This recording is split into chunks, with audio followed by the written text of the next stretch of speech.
Setelah dalam perjalanan selama 10 menit kurang lebih, robot ini dicegat oleh APMM, Agensi Penguat Kuasa Maritim Malaysia. Kemudian dicegat dan diperintahkan untuk berhenti dengan lampu sorot. Setelah diperintahkan untuk berhenti, dari pihak bot ABK tidak berhenti, namun tetap menyalakan botnya kapal itu tersebut sehingga terjadinya penjarahan. Selama penjarahan tersebut, maka pihak APMM meletuskan beberapa tembakan yang kurang lebih oleh keterangan dari para korban adalah kurang lebih 10 tembakan. Sehingga bot itu berhasil lari dan tidak bisa dikejar lagi oleh APMM.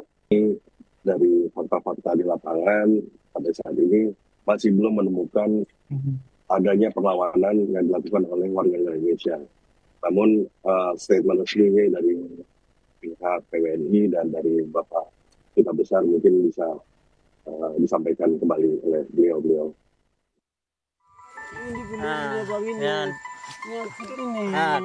Penanganan kasus penembakan yang diduga dilakukan aparat maritim Malaysia terhadap 5 warga negara Indonesia di perairan Tanjung Ru, Malaysia terus dilakukan.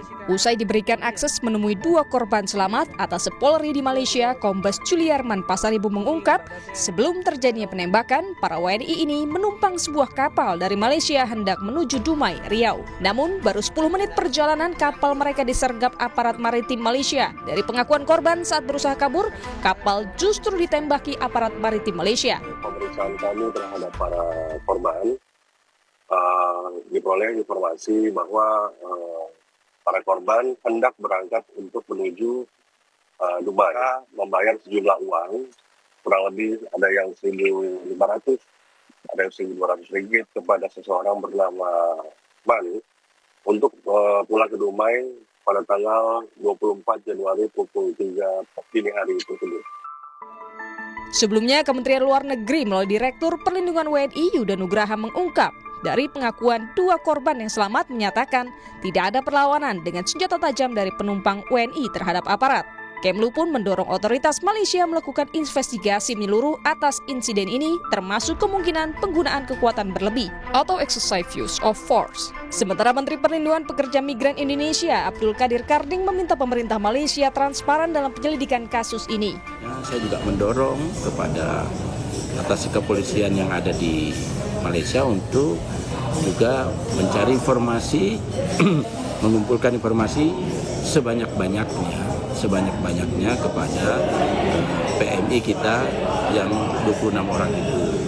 Agar apa? Saya pengen ada satu kronologi tersendiri yang yang dipunyai oleh pemerintah kita. Dengan kronologi sendiri ini artinya kita tidak harus ikut percaya begitu saja terhadap kronologi yang disusun oleh pemerintahan atau APPM atau pihak berwajib Malaysia. Diketahui, Basri, 1 orang meninggal dunia akan tiba di Terminal Kargo Bandara Sultan Syarif Kasim II Pekanbaru setelah diterbangkan dari Malaysia sore ini.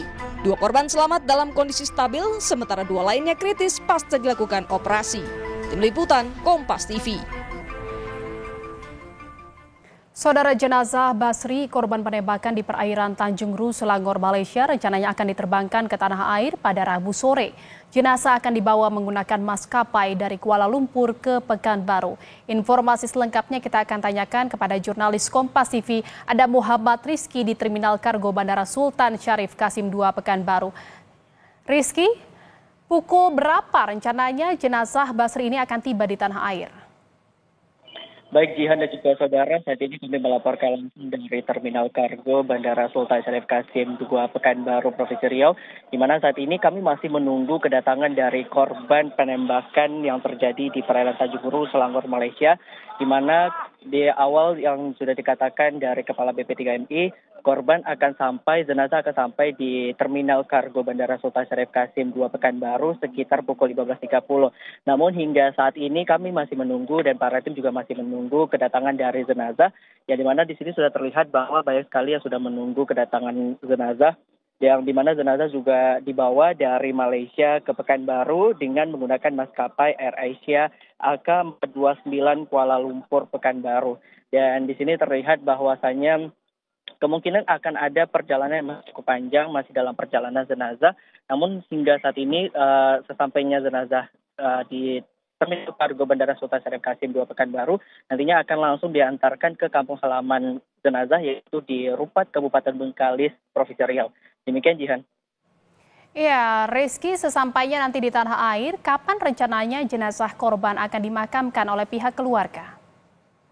Ya, untuk informasi pemakaman jenazah yang akan dilakukan saat ini kami masih menunggu informasi dari pihak keluarga yang dimana kedatangan jenazah di sini masih menanti dari Terminal Kargo Bandara Sultan Syarif Kasim II Pekanbaru yang dimana pada saat sampai nanti jenazah akan langsung diantarkan ke kampung halamannya yaitu di Pulau Rupat, Kabupaten Bengkalis, Provinsi Riau, di mana perjalanan yang cukup panjang menggunakan jalur darat yaitu dari Pekanbaru ke Rupat ini berkisar sekitar 5 jam. Yang dimana pada hari ini kita sudah berada di sore hari, kemungkinan akan sampai di malam, dan kemungkinan nantinya jenazah akan dimakamkan di esok harinya. Demikian Jihan dan juga saudara. Baik, terima kasih atas laporan Anda jurnalis Kompas TV, Muhammad Rizky dari Terminal Kargo Bandara Sultan Syarif Kasim II Pekanbaru Riau. Terima kasih, selamat bertugas kembali.